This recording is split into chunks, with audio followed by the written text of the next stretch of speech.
friendships, tracing our roots. It's good to have family. In a land rich with history. Communities linked by high-speed trains and technology. From the water, we hike to the top of famous mountains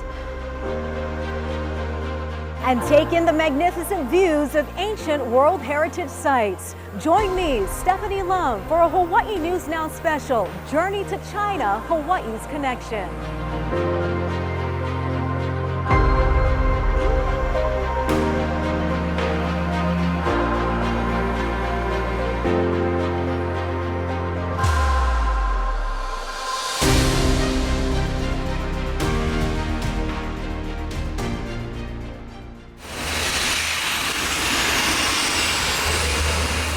Welcome to a Hawaii News Now special, Journey to China, Hawaii's Connection. It's a special connection for the majority of Hawaii Chinese who trace their roots to southern China.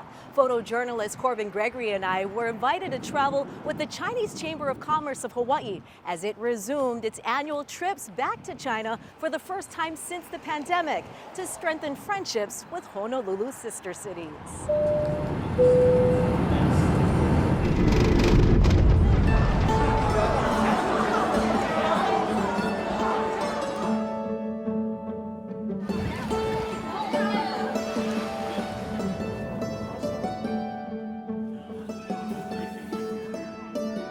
After 3 years of being closed to international travelers, China reopened to visitors just last year. All direct flights from Hawaii to China ended in 2020. So we flew 9 hours to Manila, Philippines, and then another 4-hour flight to Xiamen, a bustling city in the Fujian province.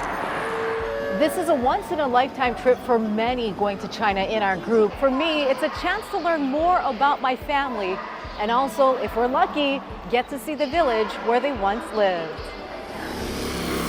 That's because many villages were torn down to make way for new development. But we also saw most construction at a standstill, cranes sitting idle, signs of the country's slowing economy. But there was a common theme, from rural areas and farmlands to industrial towns. Everyone in this communist country is working hard to be successful. With more than 30 provinces, China is larger than the United States. And with more than 1.4 billion people, China's population was only eclipsed by India just last year. Of the many dialects, Mandarin is still the main language. Our arrival in Honolulu's 3 sister cities, Fuzhou, Jiangzhou, and Zhongshan, sparked excitement and a media frenzy. The purpose of our Narcissus Festival is to promote Chinese heritage and culture and to foster the relationship between China and America. On the streets, we saw very few international travelers. Corbin, our video journalist, stood out and drew many curious and friendly Chinese. You are the first group of Americans I met in my career. You guys are so friendly and so nice because you speak softly just like me. Okay. So it feels so comfortable to get on with you. During our visit, President Xi Jinping met with President Joe Biden in San Francisco and said China is ready to be a partner and friend of the United States. The world's 2 largest economies have had a strained relationship for many years. I think the U.S. has long had questions about China's trade practices, human rights concerns about things going on inside China. From the other perspective, I think the Chinese government sometimes feel like the U.S. is keeping China from having a more substantial role internationally. Politics aside, I'd like to extend a warm welcome to friends from Hawaii to the beautiful city of Fuzhou. The Chinese Chamber of Commerce of Hawaii has maintained its long-standing friendship with the country that sent its first group of immigrants to the islands in 17 1789. There's about 70,000 pure Chinese here in Hawaii, but if you include the Hawaiian Chinese, we're at about 250,000 people. While we're part of the U.S., they almost see us as a melting pot. The chamber presented Chinese government officials a custom-made aloha shirt honoring the more than 20,000 Chinese Americans who served in World War II. As allies, China and the U.S. fought together then. The veterans and their families earned congressional gold medals in 2021. I think history will repeat itself to bring the United States and the People's Republic of China together again. A sentiment reflected in Hawaii's decades-long friendship with our sister cities in China. And we truly hope to inherit the legacy of friendship and pass it on from generation to generation. That warm welcome set the tone for what would be an unforgettable trip.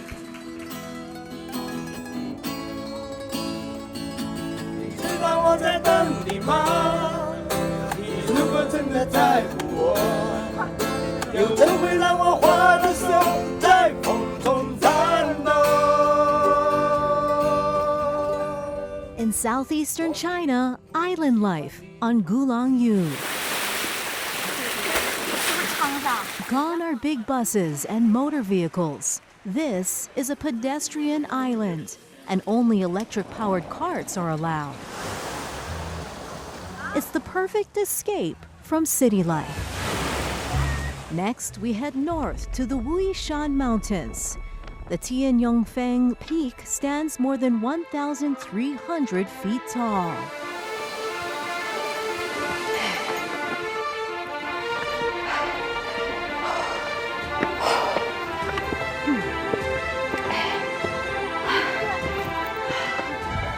To reach the top, it is a grueling vertical climb. There are about 3,000 steps. To put that into perspective, it's like doing Coco Crater stairs 3 times. It's so tough, a large group of hikers hired one man to carry several cases of bottled water all the way to the top. Seeing that gave us added inspiration. We came this far, we are gonna walk those steps. When you finally get to the top, the views, this is worth it.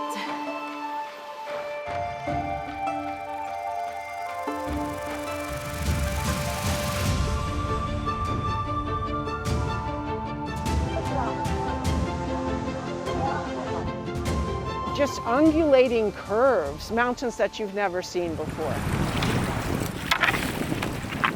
Down below, we boarded a bamboo raft and held on tight. As 2 steersmen pushed us down the swift current on the Nine Bend River. Wuishan is also known for producing some of the best tea in China. In the cool, mountainous climate, an abundance of oolong and black tea trees thrive. Very famous in the world.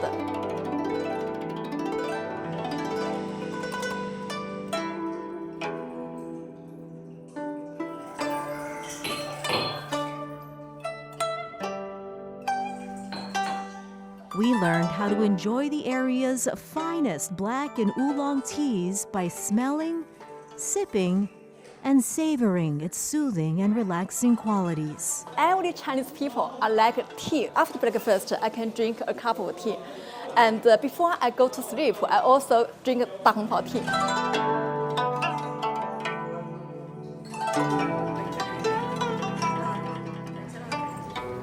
We left the mountains for the coast of Guangdong. Crowds come to see the mythical fisher girl, daughter of the Dragon King, where the Pearl River flows into the South China Sea. We are in Zhuhai, the Greater Bay Area. Right in front of us is Macau, which is just a drive away, and to my left, off in the distance, is the 18-mile bridge connecting us with Hong Kong.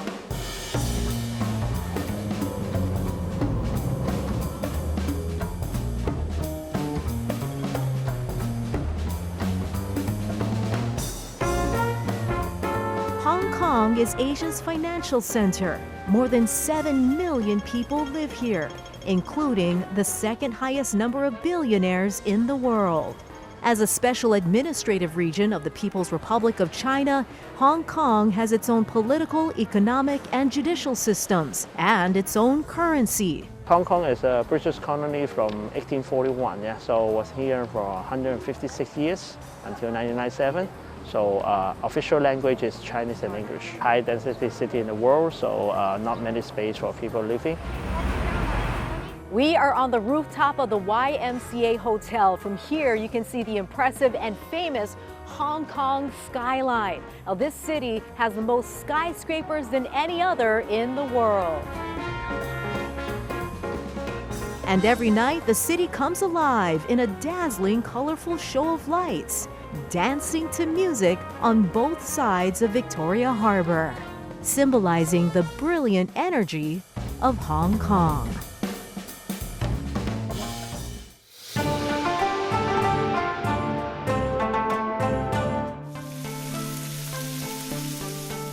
Still ahead in Journey to China, Hawaii's connection. Smartphones are taking the place of ATMs and wallets. Coming up, a closer look at China's cashless society. And we quickly noticed cameras are everywhere. Why is the communist country keeping a watchful eye on everyone?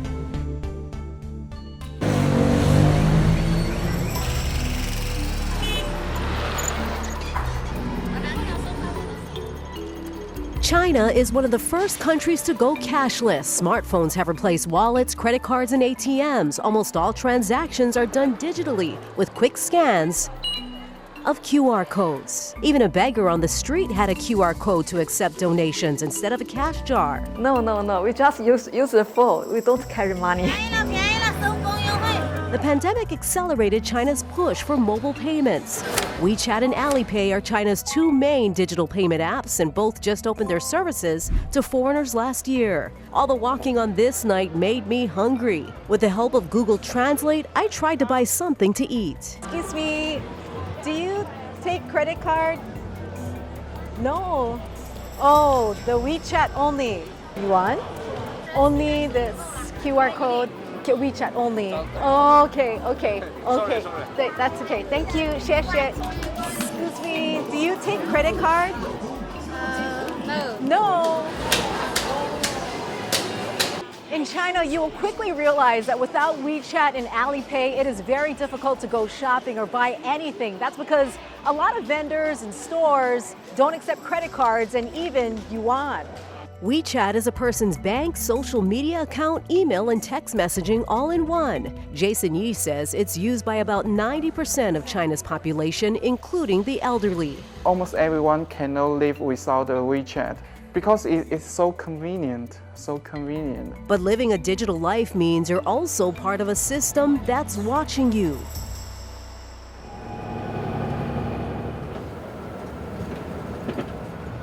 Even on the bus, those cameras are connected to a monitoring system. If you don't buckle up, cameras along the highways in China will also see you and you'll be fined. China is said to have the most surveillance cameras in the world. It seems like they are everywhere, and facial recognition systems are at almost every point of entry. Police are also out in force. And this is what happens if you're caught on camera breaking the law. Your face is pictured on giant screens across town, on buses, and even in restrooms, showing everyone what you did wrong. We show on the screen, everyone can see. And we show on the screen that your car is parking in the wrong place. We show that a person just jump across the fence in the middle of the road. Then you see yourself. Your friends will see you, right? So you maybe don't do that again. Does it work? Yeah, it works. Ying Chen says China's government increased surveillance and checkpoints after a series of deadly terror attacks in the country beginning in 2009. Authorities here are calling it an act of terrorism, striking in the heart of Beijing, right in Tiananmen Square, which China's government says in the past 20 years, robberies and assaults have decreased and murders dropped 80%. Chen says the public shaming and cameras help maintain order and safety. So maybe you will say, oh, why don't have human rights here? But yeah, because in China we have so big population, 1.4 billion population. Because you know, China developed very fast in a very short time. Maybe it's easier to gain the economy growth. But for the humans, it's not that easy to improve.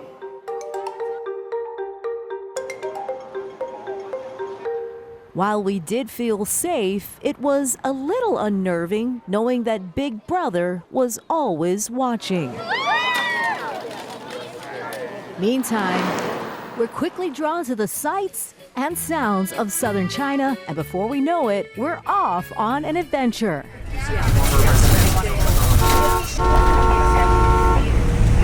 I feel right now we're on a wild roller coaster ride. This is kind of normal for the people in China because they want to get to where they want to go.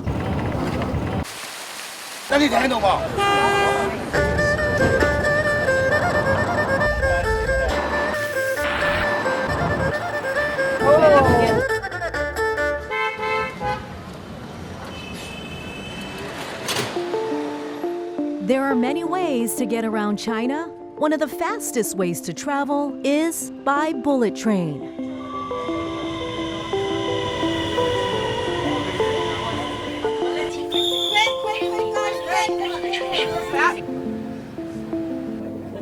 This bullet train is going more than 180 miles an hour, but it's not as fast as the Shanghai maglev.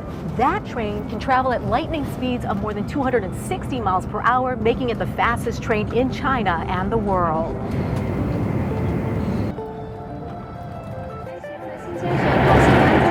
More than 2,800 bullet trains connect nearly 600 cities in China. This is nice. This is nice. There's no way we're going to go as fast as in Hawaii as we are here. So this is a treat for me. We took the ferry to our next destination. In Putian City, the more than 1,000-year-old Mazu Temple honors the Chinese goddess of the sea. It's one of tens of thousands of Buddhist temples in China, like this one in Fuzhou, built in the 8th century during the Tang Dynasty. Built from almost 2,000 years ago, is the king of the first king in Fujian. Yeah, his religion is Buddha. Yeah, so that's why he built this one.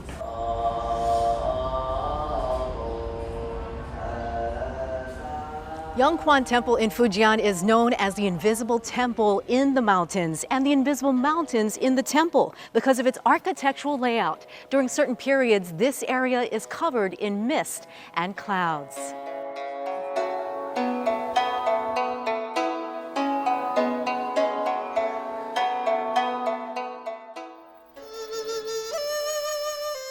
One of the most visited sites in China is the world-famous Tulou.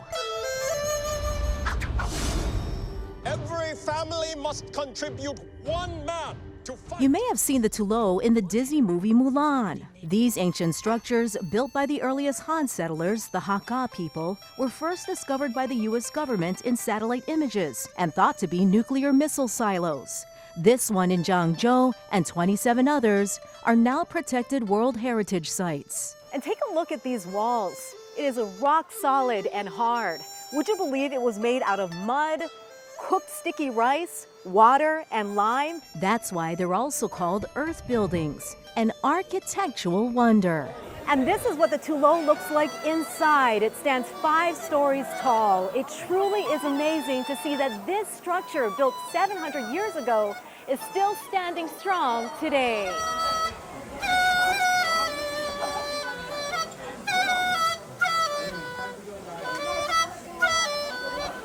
About 80 Hakka families once lived here. Today, 5 remain. The young have left for a better education. The elderly stayed behind and try to make a living off of tourism.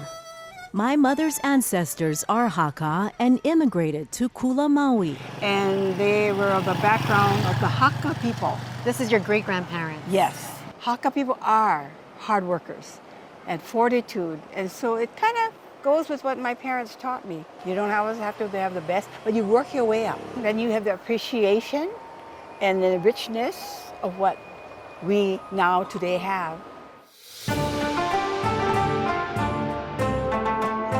Coming up, you've heard of char siu. Get ready for pigeon, sea snails, sandworms, and other exotic Chinese delicacies. And we go shopping to test out the power of the dollar.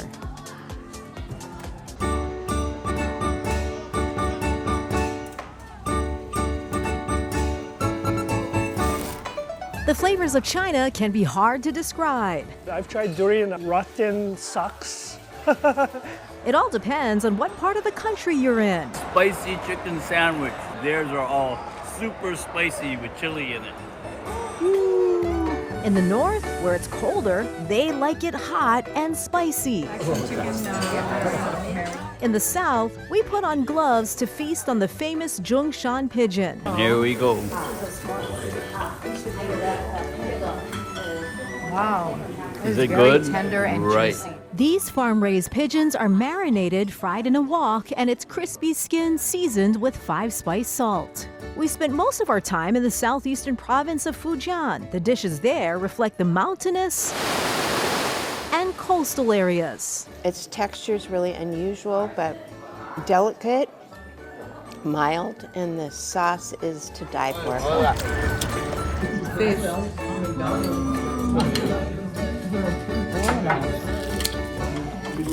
There's plenty of fresh seafood.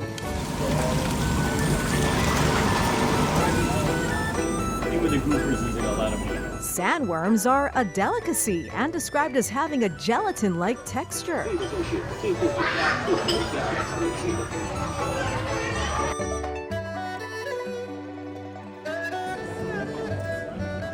This is a special Fujianese soup. It will cost about $100 a bowl. Soups are served at every meal, from abalone to sea snails with beautiful patterned shells and succulent fish balls. The outside we use the fish, inside is pork. It's believed Chinese soups help nourish, soothe, and heal the body. Very healthy. It's not a lot of fat there. Yeah, it tastes good. Good.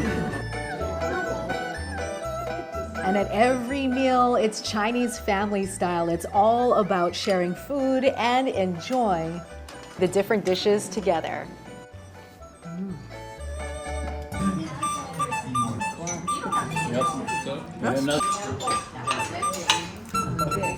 Chicken.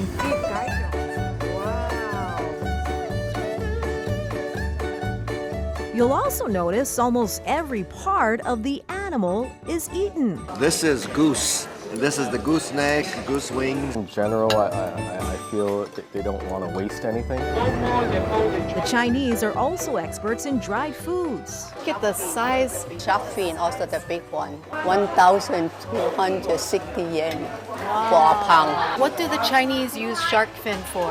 It's good for your bone, healthy. The shark fin soup, most famous one. But you cannot eat that in the United States, right? No, you cannot. They're not allowed it.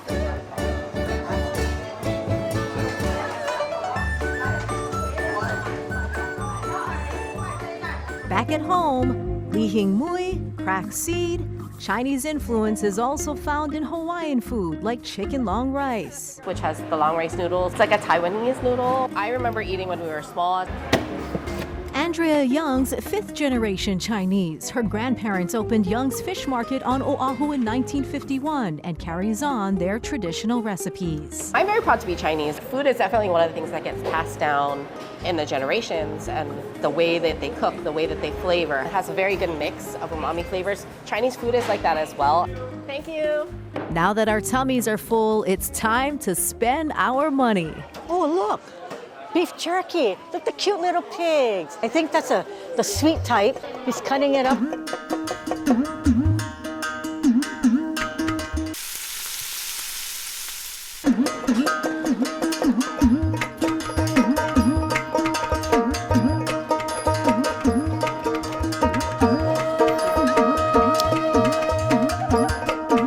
There's so many different things in China that you can't find in the United States. The snacks, the souvenirs. And the allure of a good deal at the street markets.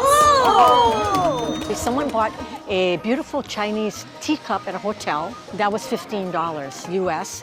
And then when you went to the side streets of these villages, it's like selling for $5. Our money goes a little farther in China. The exchange rate during our trip was $1 to 7.2 yuan. At that rate, a Big Mac in China would cost less than $4, compared to the national average cost of $5.58 in the US, or in Manoa, $6.39. You work here. So the rule of thumb is you go half the price of what it is. That was 200. Down by Lucia. I got it down. Down by Lucia. Okay, don't talk so loud because I'm trying to make it go lower. If they say no, you try again. You can either walk away. Down by Tamai. If they say come back, that means you know you got it at a good price. Down by. Okay. Congratulations. You spent my money. 谢谢，谢谢。 Thank you. If you look back to our history, our economic history, we didn't have any inflation for the longest time because Walmart, everyone's buying things from China. That's why it's so cheap. About 80% of Walmart's imported goods are made in China, as are 75% of items sold on Amazon. Virtually all consumer products, including very complex, sophisticated machinery that's used in hospitals, that's used, all over our daily lives, a lot of that, at least in part, is probably being manufactured in China. But lately, China's shipping ports haven't been as busy. In 2020, the U.S. imposed strict tariffs and trade barriers to reduce its dependence on Chinese goods and curb unfair trade practices and intellectual property theft. That's part of the reason America's goods are costing more. You're going to see inflation is going to be a little higher as we go along. We don't buy products from China. For a long time, I think one of the sources of China's competitiveness was its low labor costs. There are other countries, particularly in Southeast Asia, which offer much more competitive labor. Now it's made in Burma, it's made in Vietnam. Back at the markets. How much is it? It's always a competition. I had so much fun shopping. To get the best deal. A simple buyer and seller, symbolizing the relationship between the world's two biggest economies. 80. How many you buying? Just seeing what you could get for a good price. Coming up, my great-grandparents' and great-great-grandparents' home was still standing. I'll never forget it. Akumu embraces her Chinese heritage. Next in Journey to China, Hawaii's Connection.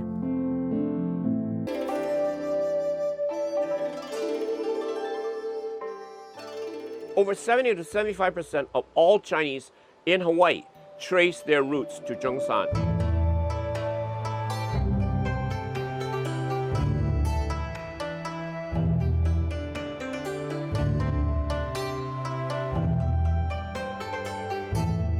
Zhongshan is right above Macau, right across from Hong Kong. According to the Western history, Chinese came in 1789. But Chinese know better. It was before that.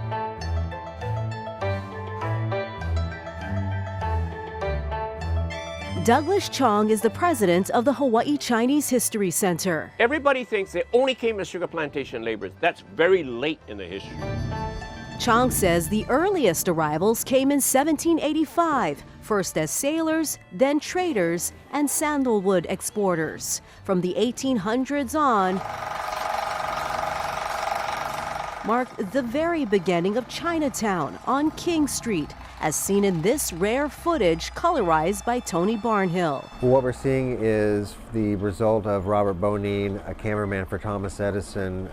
He had a camera that he hand cranked as he went down King Street on the electric rail. Some of the markets down at Mauna Kea Street, look very similar to how they look now with their flapping awnings out there. And they're selling fruit and fish.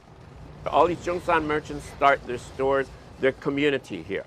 Although they had wives in China, all of them married Hawaiian white girls. Sometimes people say, my grandmother was pure Hawaiian.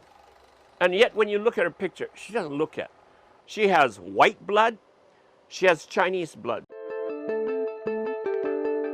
In 1879, a young Sun Yat-sen arrived from Zhongshan to Hawaii. He came and he saw and he wanted an education.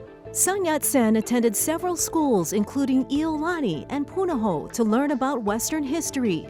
And that's when he began to get ideas of how to modernize and unite China. We see his ideas about government for all people beginning to form. So after Dr. Sun Yat-sen's time here in Hawaii, he went on to lead the resistance. In 1911, Dr. Sun Yat-sen successfully put an end to Western colonialism and imperial forces in China. He is the father of our country. He is the father of modern China. Welcome to the former residence of Dr. Sun Yat-sen. His home is one of the most visited tourist attractions in Zhongshan, the county renamed after him. All the sugar cane grown in Hawaii, pineapple, mangoes, starfruit, pakalana, pikaki, all of these things all came from Zhongshan. Today, more than 4 million people live in Honolulu's sister city. And this is Zhongshan at night. It's hard to believe this was once farmland. Now it is a major, bustling, bright city.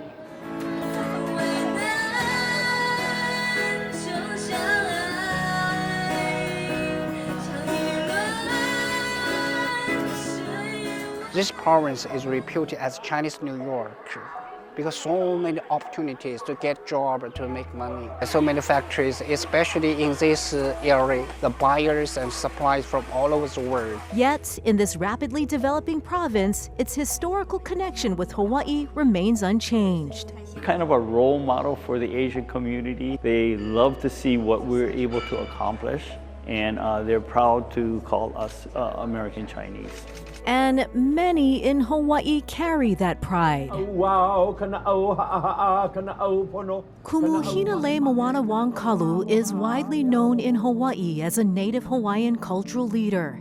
She is also deeply proud to be half Chinese. I used to be ashamed of it. But the more I understood Chinese culture as it was in my family, the more I understand how lucky I am to be of that heritage. The sister of famed chef Alan Wong was raised by her late popo, Edith Gum Yu Look. It gets emotional for me to talk about it because she was key in my growing up. She would wake me up and she would say, "Guai Gong, Isan la, Zhang Chiu Chan la." You know, Guai Gong, wake up, go make breakfast. Fai di la, hurry up, go. My father, his name is Henry Dai Yao Wong, and he's going to be 92. Family is what drew her to southern China. In 2014, Kumuhina went to find her distant relatives in Zhongshan. When I traveled to the ancestral homeland of my grandparents, I saw such a beautiful country. We had a photo. It showed my great-grandparents and all of their children and grandchildren.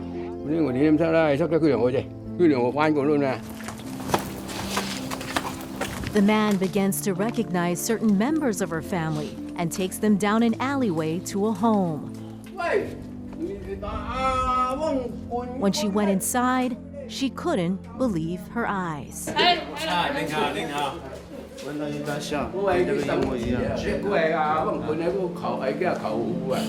She meets her long-lost relatives at last.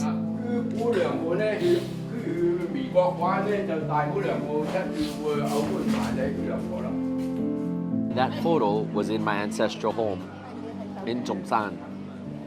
in the village of Kamsiak, my family's village, the last village standing. And I fell to the ground and I put my head down and I cried because there was my family's picture.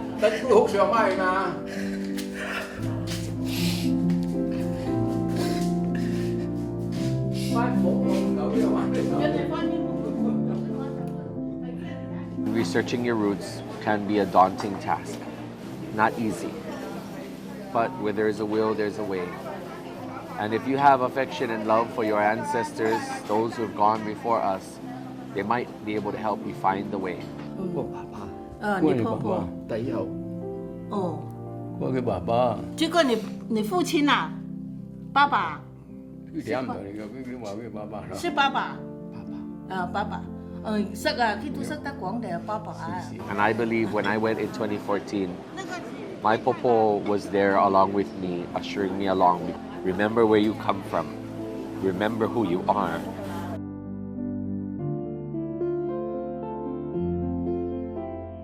Coming up. That's the one. That's the one right there? Yeah. I go in search of my Lum family roots, unsure of what I'll find in a small town in Zhongshan. When Journey to China, Hawaii's connection continues. There is a well-known Chinese saying, Lo ye gui gan, falling leaves return to roots. Always remember where you came from. So it is highly celebrated when lost loved ones are together again. It's good to have family, and nice to meet you.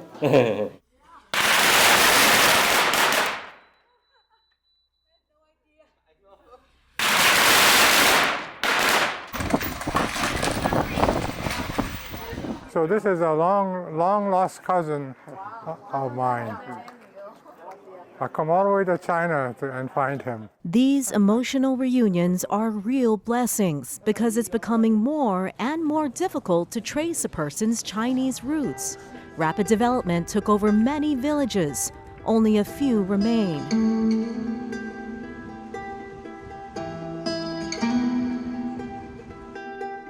Records of families' histories were destroyed during the Cultural Revolution in China from 1966 to 1976. Nearly 100 years earlier, in 1882, families were torn apart when the U.S. banned all immigration of Chinese to America.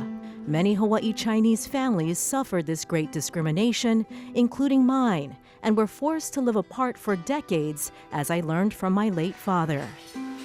One of the big difficulties is that my mother and my father were separated for about 17, 18 years because my mother was deemed an alien and had to return back to her native country, which was China.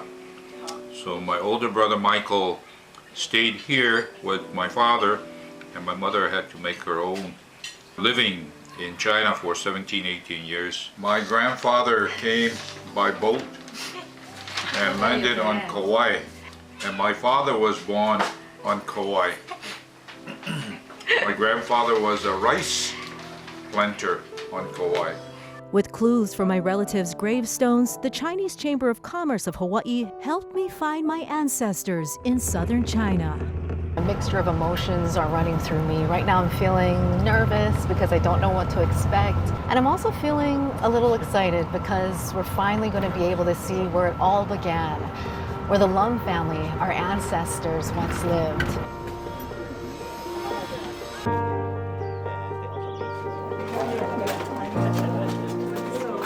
Word of our arrival spread fast in the village of Gungfa. Hi. Hello. Isn't she getting cold enough? They say my relatives are waiting for me. As we walked along narrow, unpaved streets, we dodged traffic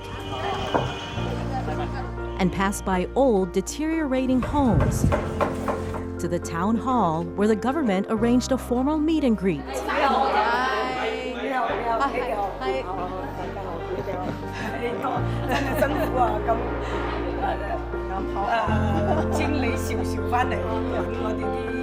So he's saying that Foika was so grateful that she traveled far away, come back, visit your root. You guys so grateful. Thank you so much. Thank you. Many of my distant relatives warmly welcomed me and my mother. This man, Lam Chu Bo, is said to be the closest relative of my great-grandfather. And this is his wife, Mai Yan Sha. They told me to follow them to one of the last buildings that belonged to my family. Oh my gosh. Mixed together. Yeah. That's the one. That's the one right there? Yeah. This ancient watchtower, standing tall in the middle of town.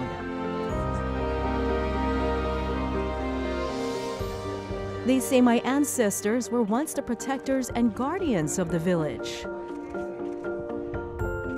Looking at an old picture of our relatives in China, I can see the similarities. Let's stay connected. Let's stay connected. You can call me, email, right, rewrite. Do you have WeChat? I don't have WeChat, but I can install WeChat if they want to stay connected. Wow, look at that. My relatives are very tech savvy. Doje, take care, take care, take care. Oh, take care. Bye. Bye-bye. Our stay was so short, but in that short amount of time, I learned so much. Truly unforgettable moments. They were so welcoming. And I didn't know that this much Lum history existed in this village. I'm so grateful for this opportunity.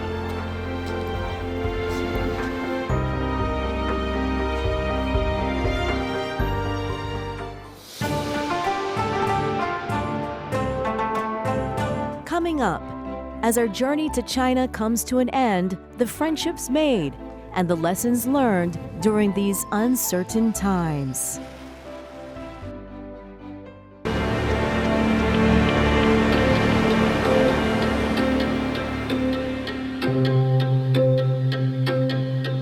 About 100 miles away from southern China lies Taiwan.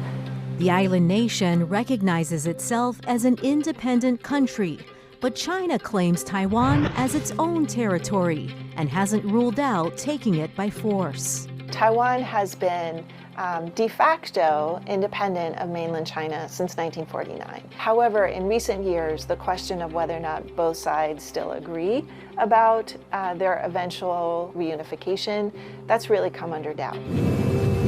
Adding to the tension, the U.S. sent warships to the region and troops to Taiwan after China increased its military presence in the South China Sea, an important waterway for global trade. China and 6 other countries, including Taiwan, Philippines, and Vietnam, claim ownership. Any kind of a conflict would have enormous, devastating consequences. Thankfully, things continue to proceed more or less with a diplomatic rather than a military solution. These annual trips, started by the Chinese Chamber of Commerce of Hawaii decades ago, continue to bring aloha and awareness to the region. Mr. Chen, thank you so much. Thank you. What goes on in the national level and the major government levels are completely different.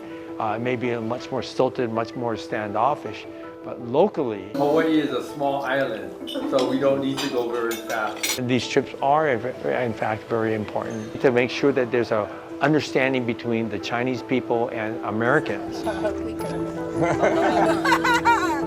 Before coming to China, I think you have some preconceived notions, just not knowing what's behind the curtain.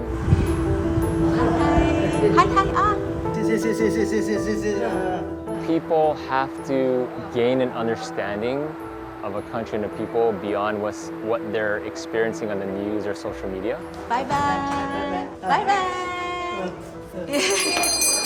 I kind of grew up not knowing that much about my Chinese heritage. When I grew up, the book, The Good Earth by Pearl S. Buck, was really, really popular. There's the image of the pregnant Chinese woman that is working in the rice fields And then all of a sudden it's time to have the baby. Well, she just goes back to the house, has the baby, and then straps the baby on her back and goes right back out into the rice fields to continue working. And so there was never any question in my mind that as a Chinese woman, I not only could work, but was expected to work and help support the family.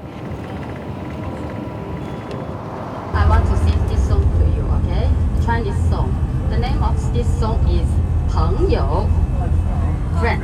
So a few days ago we met as strangers, but now we are friends, right? 一个人，风也过，雨也走。 The world is diverse, it's different. And I think it's okay to have differences. If everyone is the same, how boring is that? Bye bye. Bye. We have a saying in Chinese is that 家和万事兴. You need to have a very peaceful family, then you can develop. 朋友一生一起走，那些日子不再有。 I think the whole country, whole world is like a big family.